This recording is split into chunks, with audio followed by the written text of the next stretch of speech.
Dikatakan di sini Yesus datang, kita semua sudah tahu, saya sudah menyampaikan ya pesan beberapa kali berturut-turut bahwa keadaan yang paling malang bagi manusia itu bukan gak ada duit. Amin apa amin? Tidak usah melihat saya seperti itu. Ya, saya bilang keadaan yang paling malang bagi manusia itu bukan gak ada uang. Ya, banyak yang menatap saya dan apa iya bu? Memang uang tidak dibawa mati, tapi gak ada uang bawaannya bertobat. Ya, memang uang gak dibawa mati bu, tapi gak ada uang bawaannya mati. Ya, ini yang perlu bertobat. Ya, uang memang bukan segalanya, tapi segalanya butuh uang. Iya, saya tahu.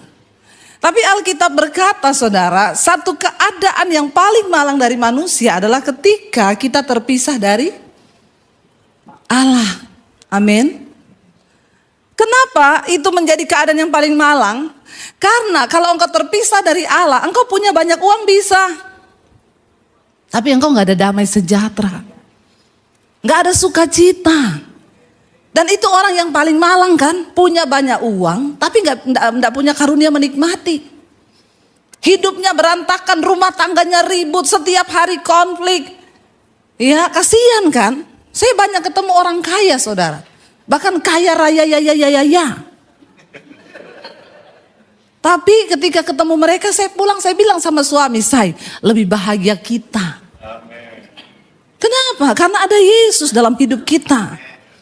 Orang boleh kaya, tapi kalau dia tidak punya Tuhan, nggak punya hubungan yang baik dengan Tuhan, hubungannya rusak, nggak akan ada kedamaian sekalipun engkau beragama Kristen.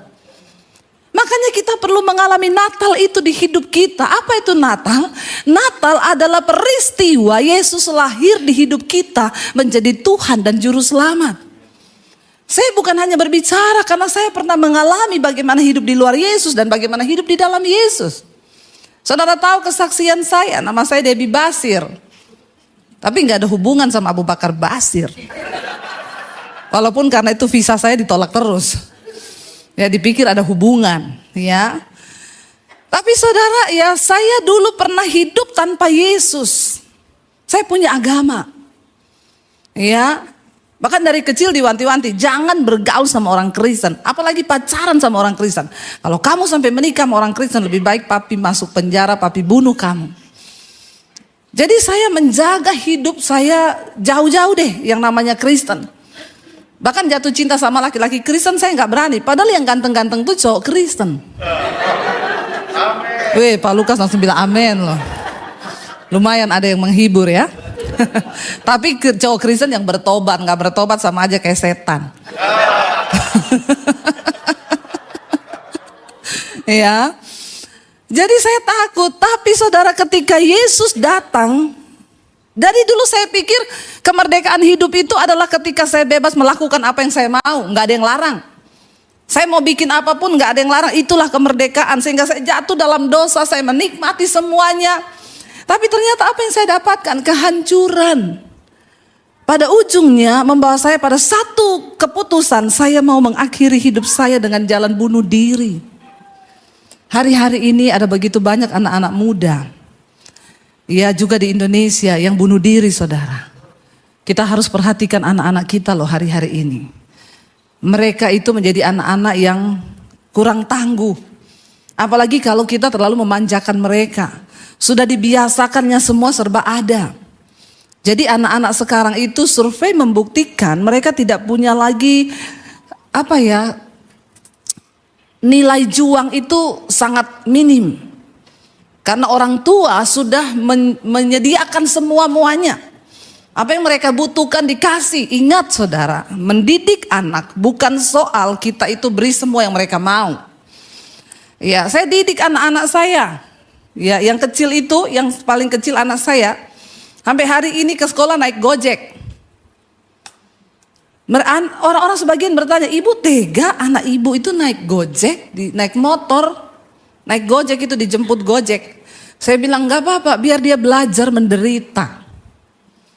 Anak saya yang nomor 1 waktu masuk SMP, Mam, aku sekolah masuk di mana? Masuk di sekolah negeri. Kenapa? Di situ kan banyak yang bukan Kristen, Mam. 90% itu di sekolah negeri itu bukan orang Kristen. Iya, saya bilang kenapa? Masalah buat lo. Nggak apa-apa. Bukan berarti sekolah Kristen itu menentukan iman anakmu loh, saudara. Sekolah internasional di Jakarta itu iman anak-anaknya ya tidak ditentukan dari sekolah itu. Saya pernah, saudara, bertamu di salah satu rumah. Anaknya sekolah di international school. Saya datang, saudara, bertamu di ruang tamu. Anak ini SMA, pulang dia lempar tasnya di ruang tamu. Dia teriak, "Suster, bawa tas saya ke atas." Terus saya tegur, kalau bisa bawa sendiri kenapa nggak dibawa sendiri? Dia lewatin saya ngomong, "Kepo. Anak sekolah di international school. Jangan engkau berpikir karena pendidikannya Kristen, pret." Ada salah satu anak di international school, teman saya cerita, dia bawa uang sekolah hilang di tasnya. 6 juta, lalu gurunya marahin dia, "Kenapa kamu nggak tanggung jawab? Itu kan uang kelas, kenapa kamu hilangin? Sekarang bagaimana?" Dia jawab sama gurunya, "Hello Bu, please, Ibu tahu tas saya yang hilang itu? Harganya berapa puluh juta? Nggak ada apa-apanya dengan uang 6 juta itu." Anak internasional school. Hati-hati loh, hati-hati. Saya bertamu ke rumah Pak Haji, saudara. Saya dengan suami ada urusan. Saya beli rumahnya Pak Haji, kami bertamu. Anaknya Pak Haji pulang dari sekolah, masuk rumah. "Assalamualaikum warahmatullahi wabarakatuh." Bapaknya ngomong, "Waalaikumsalam." Lewati saya dan suami. Hello. Pendidikan macam apa yang kita beri kepada anak-anak kita? Saya nggak tahu kenapa saya belok ke sini. Berarti memang Tuhan suruh saya berbicara hari ini. Saudara, iman anak-anakmu itu nggak ditentukan dari sekolahnya.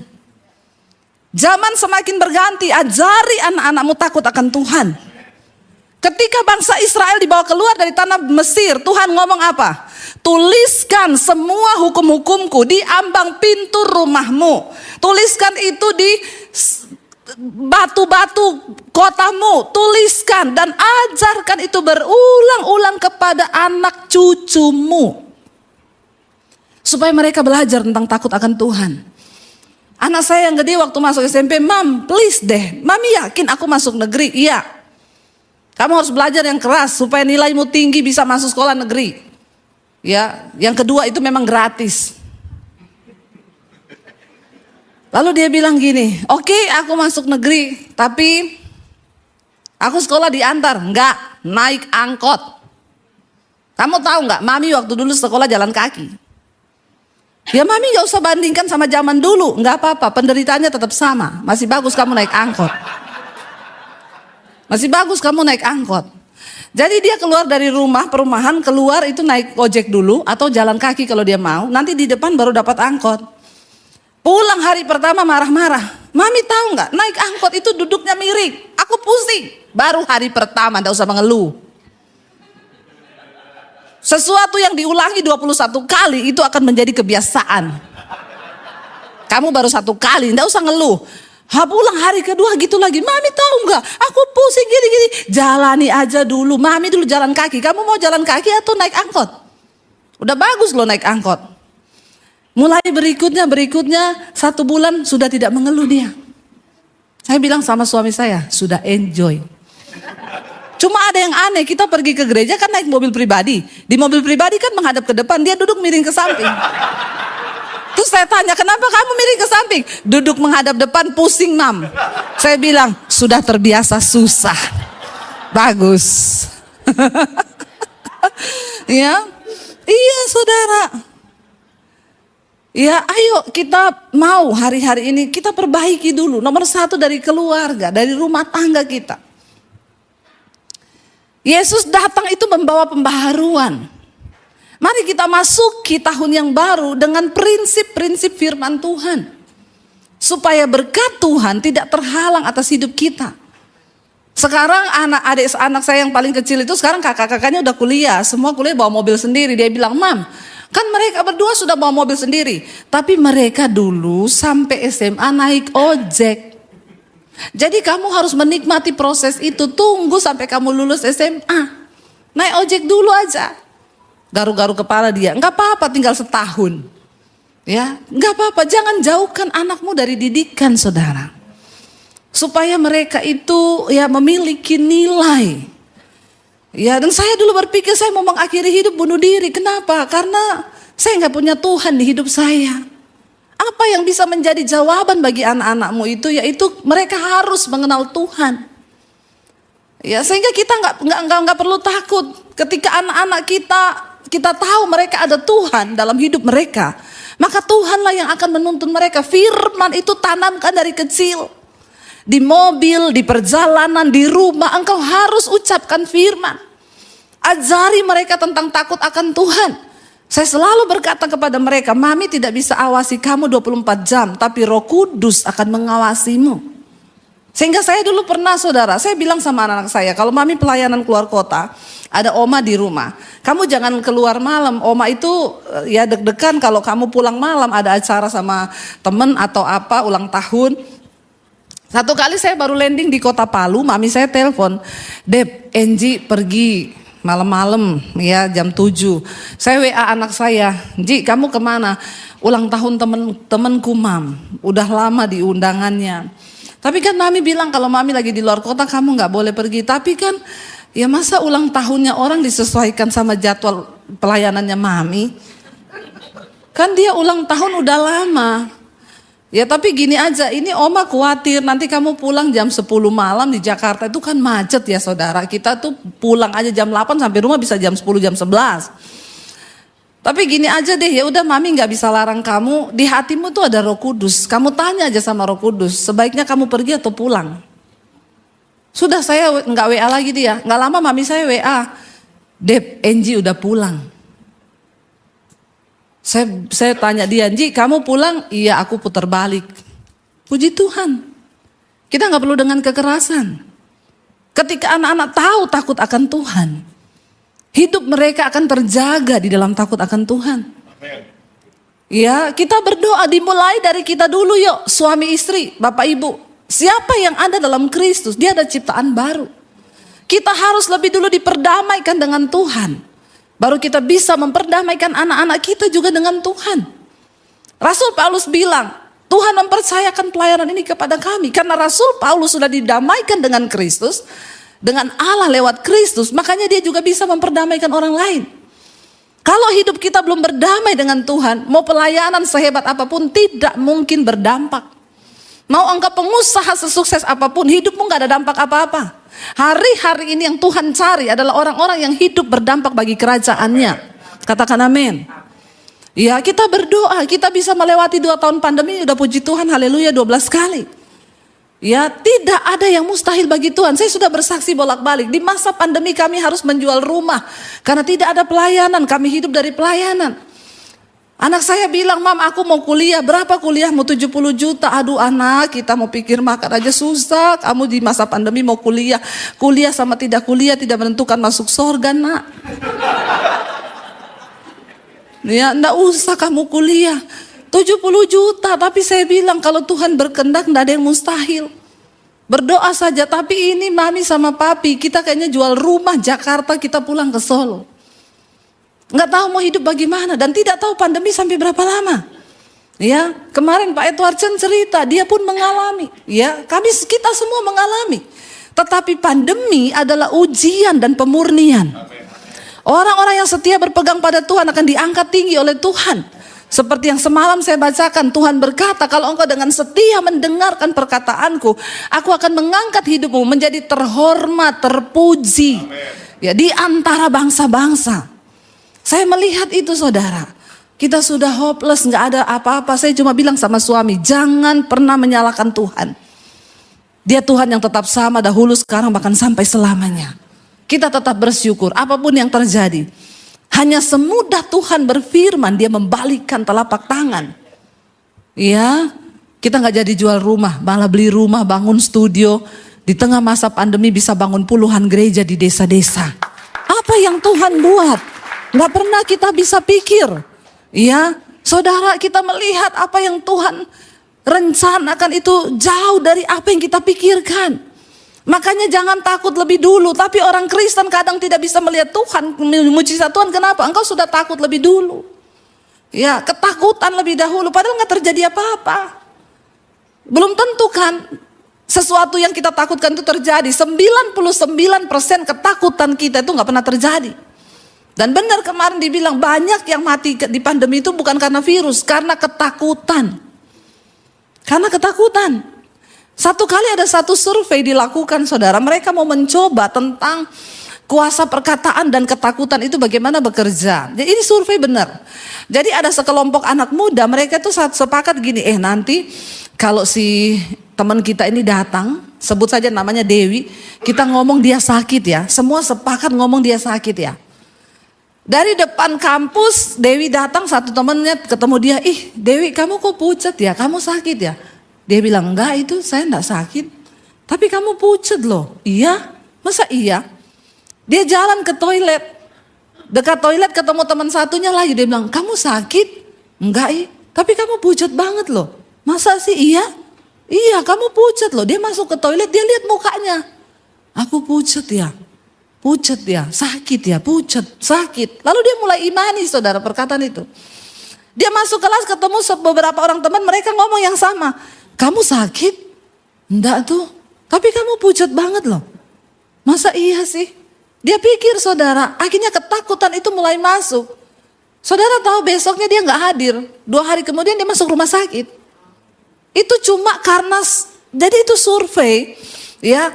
Apa yang kita dengar ternyata ketika kita izinkan masuk dalam hidup kita, itu bisa mempengaruhi.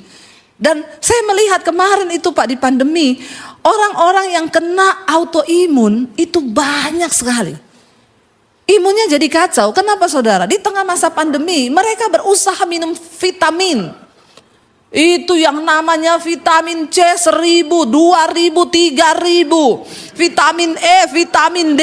Loh, yang tadinya tubuhnya itu gak pernah minum vitamin. Tiba-tiba karena corona orang takut mati, dia hantam semua vitamin. Autoimun itu kan satu penyakit, sistem imunnya kacau. Jadi imun tuh menyerang tubuhnya sendiri. Karena dikasih vitamin banyak, dia ketakutan, stres, kena autoimun. Banyak sekali yang saya layani kemarin. Di Indonesia, terutama orang-orang kaya. Kalau orang miskin mah dia mati juga, puji Tuhan, haleluya. Karena memang hidupnya sudah berat. Ya, benar nggak saudara? Ya udahlah mati ya puji Tuhan, hidup ya puji Tuhan. Maksudnya ya mau di apa? Ya termasuk saya sama suami. Kami tuh biasa aja kena COVID 4 kali, semua varian kami coba. Kurang apa coba? Jadi kita ini lulusan COVID bintang 4. Saya tuh berdoa sama Tuhan, Tuhan kalau engkau mau izinkan saya kena, enggak apa-apa, untuk bersaksi. Saya bilang ke suami saya, di masa pandemi ini saya sudah ada satu jumlah yang ditentukan Tuhan akan dipanggil. Kita enggak usah takut. Kalau di antara jumlah itu kita tidak masuk daftar, ya enggak usah takut, kita enggak akan mati. Biar kena COVID 1000 kali enggak akan mati, karena hidup mati kita di tangan Tuhan, bukan di tangan COVID. Amen. Tapi ada orang Kristen yang ngeyel ngomong, buktinya banyak yang mati karena COVID. Itu cuma caranya. Yang mati kepleset juga banyak. Itu cuma cara. Tapi bukan COVID yang menentukan. Saya berulang-ulang berpesan begitu. Saudara, saya bilang, Tuhan kalau Tuhan izinkan saya kena, enggak apa-apa, untuk bersaksi. Yang pertama kita kena, yang Delta itu benar-benar hampir lewat saya dan suami. Saya bilang, kenapa saya kena lagi Tuhan, ini yang Delta. Tuhan bilang, ini varian baru. Jadi kamu harus coba. Itu saudara kita sakit, nggak pakai rumah sakit, nggak pakai obat. Mau beli obat bagaimana? Avigan 15 juta satu strip. Jadi 15 juta. Saya bilang, kalau kita minum itu obat, yang ada kita mati beneran. Bukan karena COVID-nya, karena megap-megap beli 15 jutanya. Sesek napas langsung lewat. Yang harus saya bilang sama suami saya, ingat loh ya, suami saya sudah nggak bisa makan, iparnya meninggal, umur 48 tahun, nggak ada komorbid, meninggal. Kita kejangkit dari ipar yang meninggal itu. Jadi bagaimana kita nggak takut? Suami saya udah delek-delek, saya bilang, "Say, kalau kita nggak masuk daftar nggak mati. Tapi kalau ada di antara salah satu kita yang masuk daftar itu, siap-siap aja mati itu untung." Amin. Ya, saya bilang sama suami saya, kalau saya mati duluan, ya saya titip anak-anak, kamu boleh kawin lagi, cari yang takut Tuhan. Kata suami saya, yes. Enggak, saudara, enggak. Ya, kemarin saya tanya sama suami saya, kalau di sorga nanti orang boleh kawin lagi, kira-kira kamu pilih wanita lain atau tetap saya? Dia bilang, tetap kamu dong. Terus saya bilang, karena saya yang tanya kan. Mumpung gak ada dia, saudara. Ya, jadi saudara, saya bilang, pokoknya gitu ya. Dia jawab sama saya, iya, kalau aku mati duluan, titip anak-anak, dan kamu tidak boleh kawin lagi. Saya bilang, urusan orang mati dan orang hidup itu beda. Ya, tapi kita harus hidup semati, harus setia, amin. Satu kali ada bapak-bapak tanya sama saya, "Bu, saya istrinya kan udah meninggal, saya nanti kalau di sorga masih ketemu sama istri saya nggak ya? Masih merasa suami istri nggak ya?" Saya bilang, "Pak, tanya itu yang ada di Alkitab saja, Pak.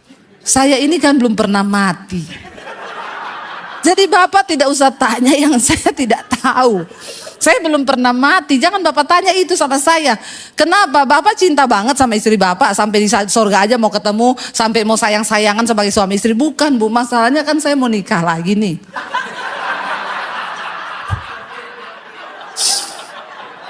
Terus saya takut nanti kalau istri baru saya sama istri lama saya ketemu di sorga terus mereka berantem.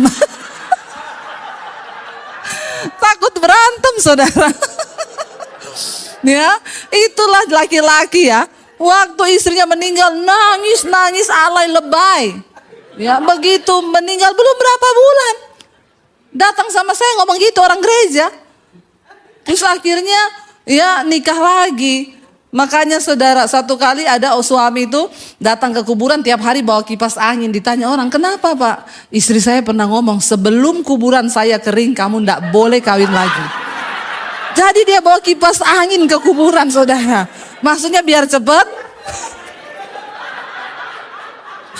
bertobat. Tapi saya percaya di sini semua suami-suami luar biasa, amin. Ya. Mari kita, saudara, sungguh-sungguh menjadi ciptaan baru di dalam Kristus. Ini jamnya sudah habis. Saya belum khotbah loh ini. Baru pembukaan loh. Ya. Saudara, kita melihat bersama, yuk, Yesus itu datang memperdamaikan. Nah, kalau kita itu berdamai dengan Allah, bukankah luar biasa? Wow kan? Kita hidup menjadi anak kesayangannya. Semua yang kita butuhkan diberi. Apa yang kita mau Tuhan cukupkan. Kalau hari ini saudara berkata, "Bu, aku pengen bisnisku lebih baik. Aku pengen rumah tanggaku lebih baik." Dengar baik, Tuhan lebih rindu untuk melihat hidupmu lebih baik.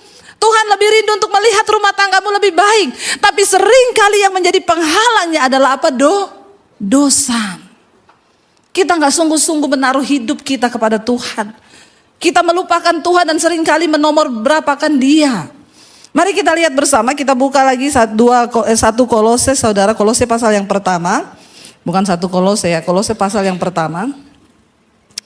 Itu waktu saya tinggal 8 menit, kayaknya jamnya rusak tuh. Ya. Ya, Kolose pasal yang pertama ayat 15, saudara, dikatakan begini, saudara, ya. Yesus itu, ia adalah apa? Gambar Allah yang tidak kelihatan, yang sulung, lebih utama dari segala yang diciptakan. Yesus itu gambarnya Allah.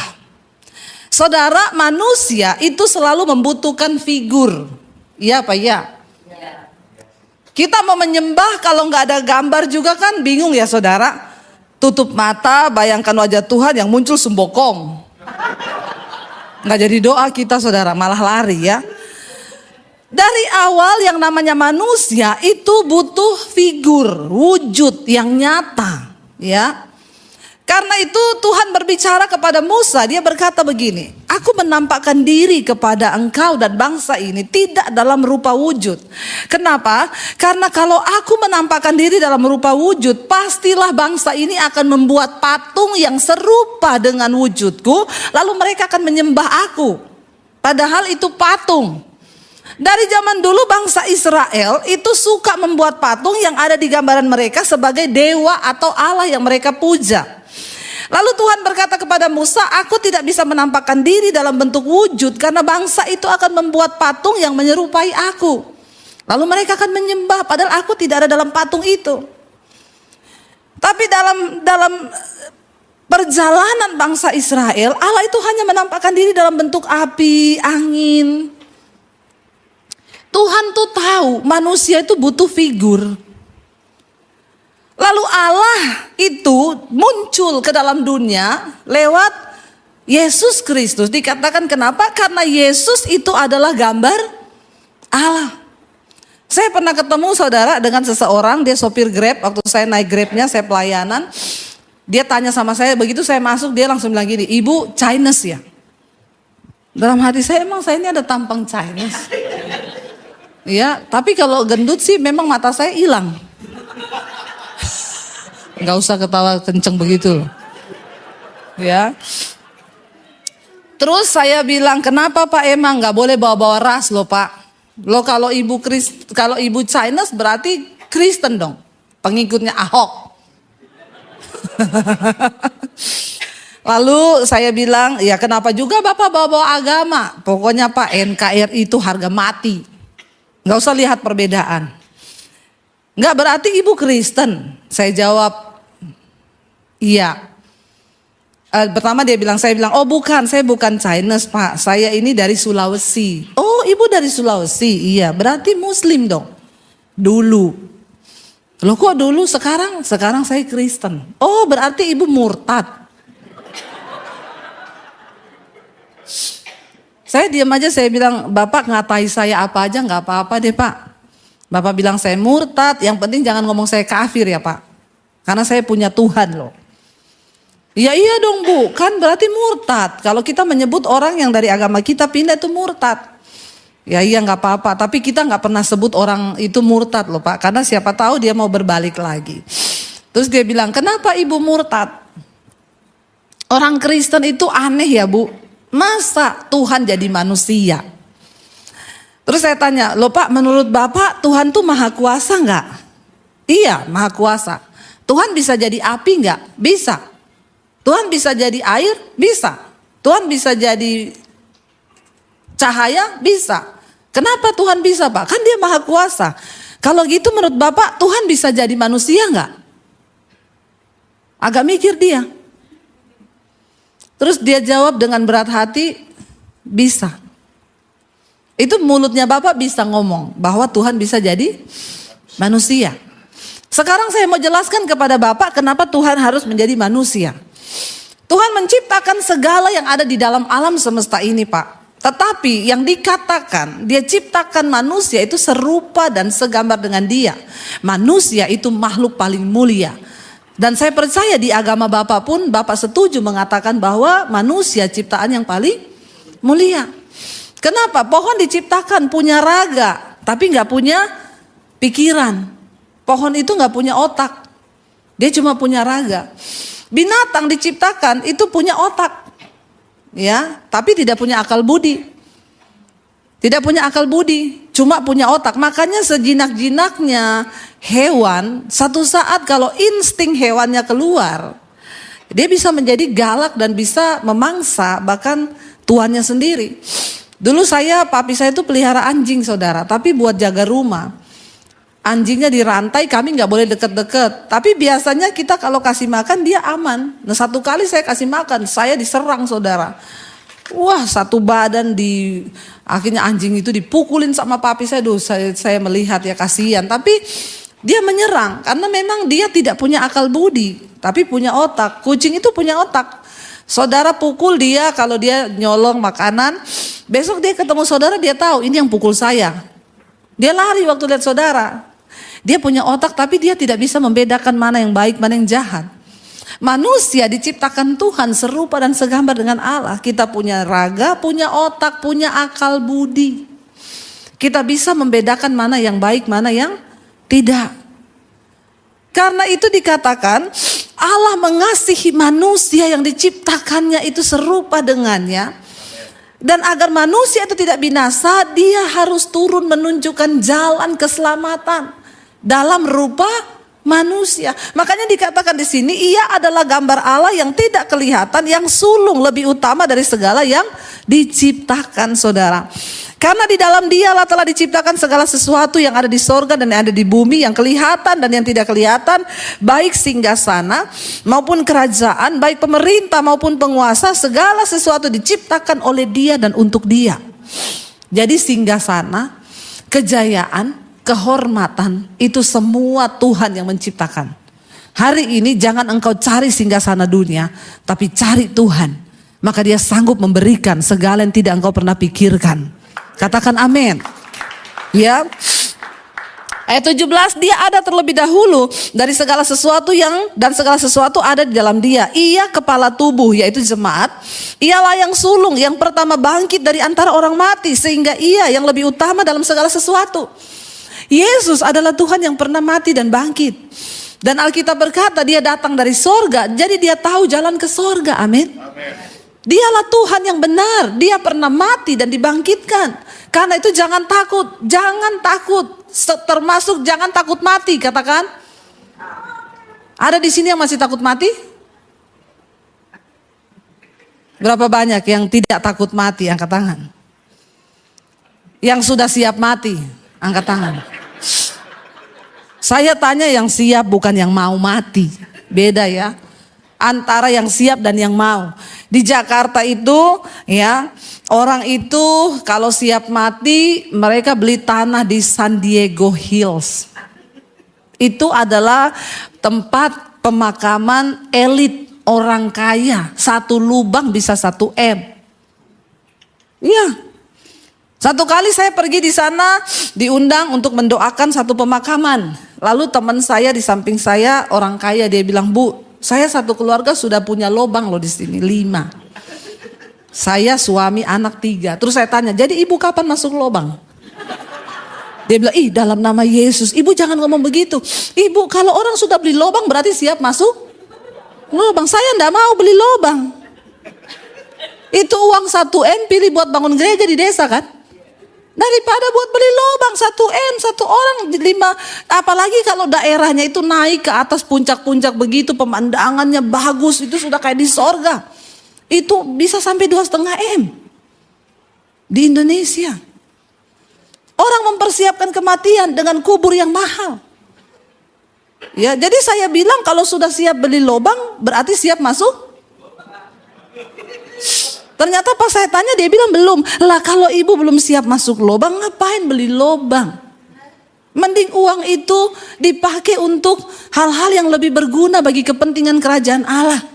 Lah kan saya harus mempersiapkan mati. Ibu, mempersiapkan mati itu bertobat. Buang kepahitan, ampuni yang bersalah. Jangan hidup bermusuhan terus. Amin, saudara. Jemaat tidak boleh bermusuhan terus, apalagi pendeta. Dilarang pendeta bermusuhan terus. Ya, apalagi kalau orang bermusuhan ngajak-ngajak supaya orang lain juga ikut memusuhi musuhnya. Itu yang berdosa. Saudara, jangan saudara ya. Kita ini hidup damai itu paling enak. Orang yang paling bahagia di dunia ini orang yang hidup damai. Amin. Berdamai dengan semua orang. Kalau ada satu musuh itu sudah banyak. Jangan diperbanyak lagi musuh. Orang lain yang gak dimusuhi suruh ikut-ikutan musuh lagi. Jangan saudara, kita ini cari perkenanan Tuhan. Hidup mau sampai berapa lama sih? Mau pahit-pahit terus. Hidup ini sudah pahit. Apalagi kau tambah dengan minum kopi pahit, makan sayur daun pepaya, tambah pahit hidup. Sudahlah ya, berdamai. Kita harus mempersiapkan diri karena kemarin Pak Luka cerita. Loh saudara gak tahu, habis makan malam tidur dipanggil Tuhan. Sebenarnya itu mati paling enak sih. Tapi kan yang syok yang ditinggal kan. Nggak ada pesan, apalagi kalau belum kasih tahu PIN ATM. Nah itu.